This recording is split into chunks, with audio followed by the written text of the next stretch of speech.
Lake Tahoe's water level has dropped to a 4-year low. It was hovering around the natural rim, but this week it fell just below it. When the waters of Lake Tahoe receded in the summer of 2024, the people exploring the newly exposed shoreline were never expected to discover what they did. 9 feet of water had simply disappeared. The most severe drought in over 1,000 years had pulled the shoreline back far enough to expose parts of the lakebed rarely seen. Officials tried to put it into perspective. Lake Tahoe has experienced low water periods before. The lake has fallen below its natural rim in the past.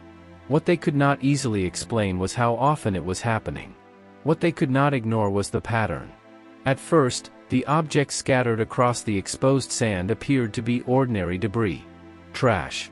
The sort of material that collects along shorelines over the course of decades. Then the divers arrived. And what they discovered in the shallows was anything but ordinary. It was not trash. And it was only the beginning, a loose thread connected to something far larger, something hidden in the darkness of deeper water. The real question was never what had come to the surface. The real question was what remained below. And why, for 70 years, no one had wanted to talk about it openly. The vault. To understand what those divers stumbled into, you have to understand what Lake Tahoe actually is. Not what the postcards say. Not what the tourism ads sell. What it really is. Lake Tahoe sits at 6,225 feet above sea level, straddling the border between California and Nevada. The largest alpine lake on the North American continent and the second deepest lake in the United States. Only Oregon's Crater Lake goes further down. The basin was carved by geological faulting millions of years ago, creating walls that drop almost vertically into the earth to a depth of 1,645 feet. The water will kill an unprotected swimmer in under 20 minutes. And yet from the surface, you can see 70 feet down into water that has never warmed above 42 degrees. The clarity is not an accident. It is a consequence of near-sterile chemistry. The granite basin contributes almost no nutrients. The cold suppresses biological activity. Nothing much grows. Nothing much lives. What you are looking at when you stare into Lake Tahoe is water so clean it approaches emptiness. That clarity draws millions of tourists every year and gives the water that impossible blue that doesn't look real in photographs. But here is what nobody writes in the brochures. Drop something past 1,500 feet in Lake Tahoe and you are not really putting it in water anymore. You are putting it in a sealed environment the size of a city. The deep water circulates to the surface only once every 4 to 7 years. The cold halts decay. The pressure keeps gases locked in solution, unable to rise and betray whatever is resting on the bottom. The darkness eliminates any light-driven chemistry that might begin to break things apart. Whatever sinks that deep enters suspended time. And it stays there. For decades. For lifetimes. For the better part of a century, if that's how long it takes someone to look. That is the real identity of Lake Tahoe. Not a wilderness. A vault. One that took 70 years and the worst drought in recorded history to crack open. The boom that sent it to the bottom. The story begins in the years immediately following World War II. Before the war, Lake Tahoe was not easy to reach. The roads were rough, often impossible to travel during the winter months. A small number of lodges catered to wealthy visitors, but much of the lake remained untouched wilderness. Then the war changed everything. Military facilities brought improved roads, troops trained in the region, and when those men returned home, they remembered the lake. Many came back. The boom arrived in the late 1940s and gained momentum throughout the 1950s. Casinos appeared on the Nevada side. Hotels expanded across the shoreline. Seasonal cabins turned into permanent residences. The transformation unfolded faster than regulations could adapt, during a time when few people were concerned about long-term consequences. And all of that growth produced waste. Massive, continuous amounts of it. Construction debris from hundreds of new buildings rising at once. Sewage from a population growing faster than local infrastructure could handle. Industrial chemicals from businesses supporting the hotels, laundries, auto repair shops, dry cleaners, photography labs. Old equipment. Old vehicles. Old everything that needed a place to go. In the 1950s, environmental regulation was barely a consideration. Licensed waste disposal was still decades away from becoming standard practice. And Lake Tahoe was right there. Vast. Deep. Seemingly endless. Why spend money hauling waste over mountain passes when you could dump it into the lake under the cover of darkness? The practice was common enough that local residents knew about it. Hidden enough that visitors rarely noticed. Construction crews dumped material directly from the shoreline. Businesses discarded chemicals that would later be classified as federally regulated hazardous waste. Old vehicles were pushed off cliffs, sometimes with full fuel tanks still inside. What made Tahoe different from countless other lakes that received similar treatment was its depth, its cold temperatures, and the unique chemistry that preserved nearly everything deposited there with remarkably little deterioration. Eventually, the environmental movement brought the most visible dumping to an end. New laws were introduced. Monitoring programs began. But the bottom of the lake was another matter entirely. The technology required to reach those depths was limited. The cost was enormous.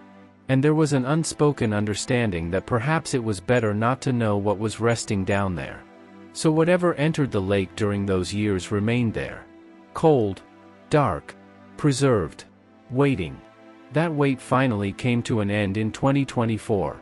What the receding water left behind the drought that pulled 9 feet from Lake Tahoe was not a sudden event. It was years of below-average snowfall in the Sierra Nevada accumulating into a deficit. Snowpack dropped to historic lows. The streams feeding the lake slowed to fractions of their normal flow. Evaporation outpaced inflow season after season. 9 feet doesn't sound significant for a lake that plunges 1,645 feet to its floor. But the drop happens at the shoreline. And 9 feet of receding water can expose decades of history in a matter of weeks. The first reports came from hikers walking newly exposed beach. Tires. Corroded metal.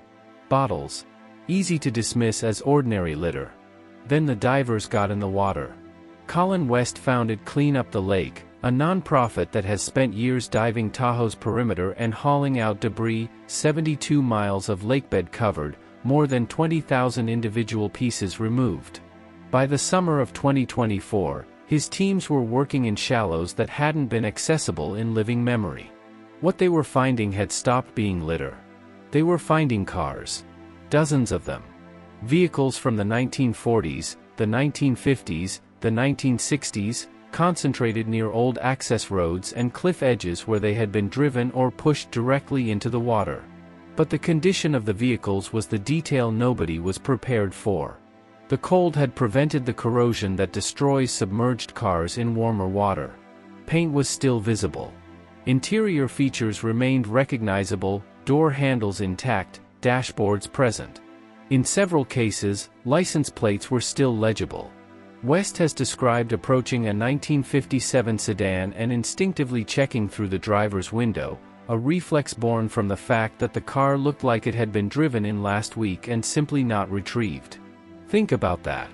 A diver in 2024, looking through the window of a car that has been sitting on the bottom since Eisenhower was in the White House. And it still looks occupied. One of those plates traced back to a registration that was never reported stolen. No police report. No insurance claim. The car went into the lake and the paperwork disappeared into a drawer, and nobody asked another question about it for 50 years. But the cars were not the disturbing part. They were just the surface of it. What the robots discovered. The Clean Up the Lake teams had been working closely with researchers at the UC Davis Tahoe Environmental Research Center, the organization that has monitored Lake Tahoe's water clarity since 1968. As the investigation moved beyond depths that divers could safely reach, they deployed remotely operated vehicles, ROVs equipped with cameras, sampling tools, powerful lights, and tethers capable of reaching the lake's deepest basin. At depths between 200 and 500 feet, the footage revealed more vehicles, more debris, and more signs of decades of unchecked dumping. Then the operators went deeper. Below 1,000 feet, the cameras entered a completely different environment. No sunlight. water temperatures locked in the low 40s. Pressure rising to levels that would crush an unprotected human body. And still, the debris continued. At 1,400 feet, the ROV lights illuminated something the team could not immediately identify. Large cylindrical objects. Dozens of them, scattered across the lake floor. Industrial drums. Chemical barrels. The kind of heavy-duty containers used to store and transport hazardous materials. West later described watching the footage from inside the heated research vessel, coffee in hand, and seeing what he could only compare to a graveyard. Row after row of corroded metal cylinders resting exactly where they had been left. Some still carried chemical codes and handling instructions despite sitting 1,400 feet below the surface since before the civil rights era. The camera continued to pan. More barrels behind those. And more beyond those. The field stretched past the reach of the lights. The number of barrels was not counted in dozens. It was counted in hundreds. Industrial drums do not end up 1,400 feet underwater by accident. They do not simply roll into a lake. Someone transported them onto the water and deliberately discarded them in depths no one expected to inspect. At 1,600 feet, near the operational limit of the ROVs, the team made another discovery. Some of the barrels were leaking. The cameras captured plumes of material escaping from ruptured containers. In the cold, nearly motionless water of the deep basin, those plumes were not dispersing. They lingered in the water column, slow-moving clouds of whatever had once been sealed inside, quietly spreading into the surrounding environment. Water samples were collected as close to the leaking barrels as the ROVs could safely approach. Those samples were sent to Dr. Jeffrey Schladow, the center's longtime director, a researcher who has spent more than 2 decades studying the lake, documenting its gradual loss of clarity, and serving as one of its most trusted scientific voices. He reviewed the results. Then he reviewed them again. According to those who have heard him describe the moment, he simply stopped speaking. Because the numbers in front of him did not match the lake he had spent his career trying to protect. Lead at concentrations hundreds of times above accepted safety levels. Mercury. Cadmium. Arsenic. Industrial solvents banned decades ago.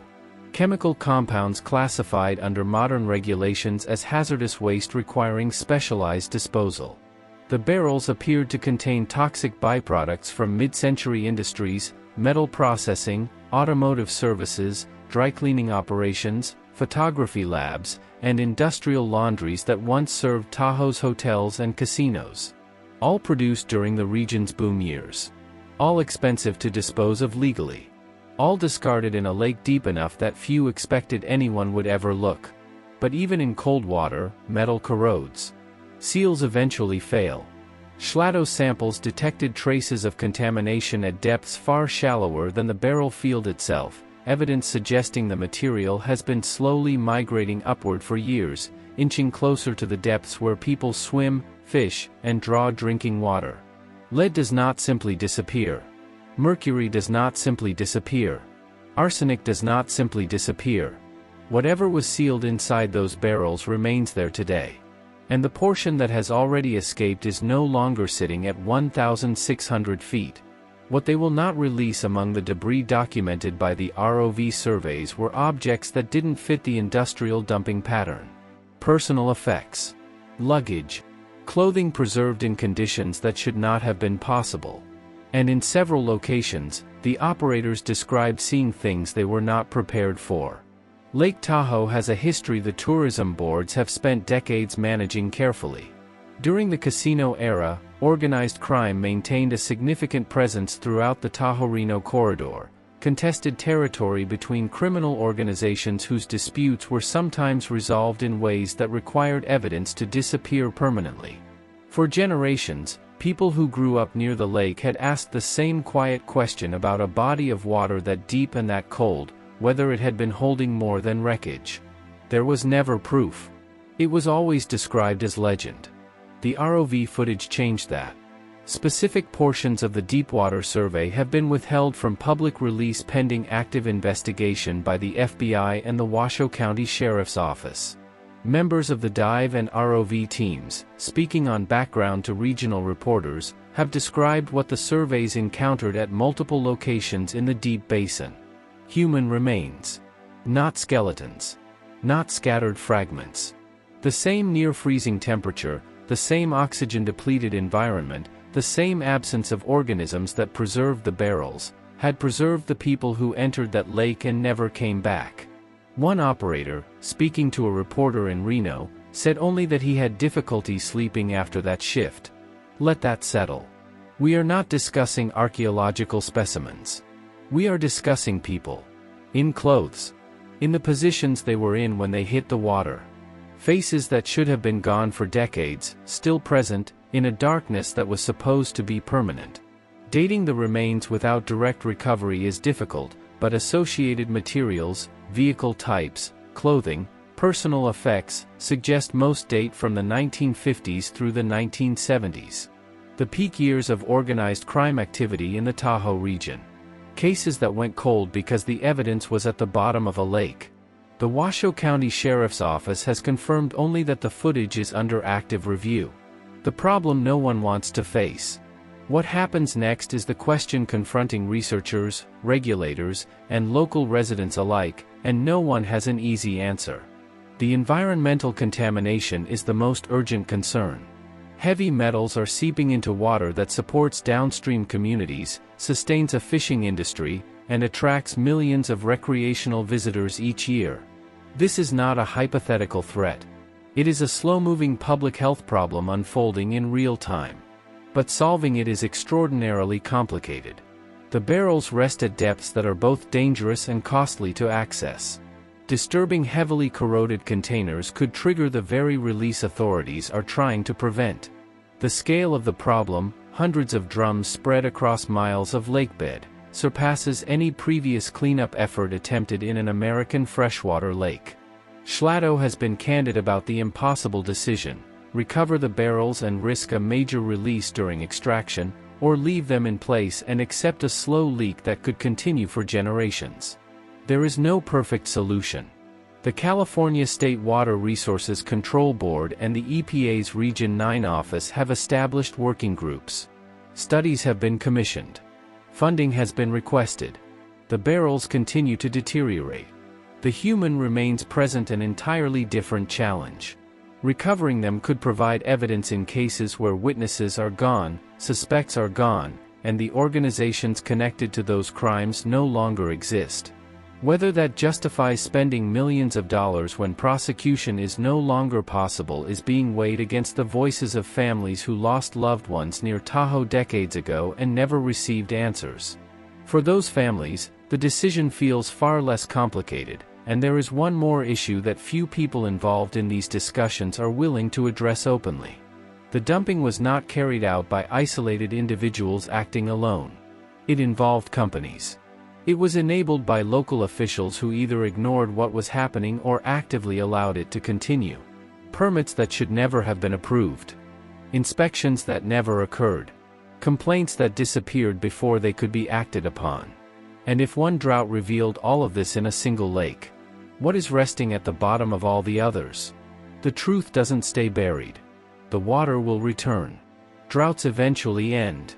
The exposed shoreline will disappear beneath the surface once again, hidden just as it has been for the last 70 years.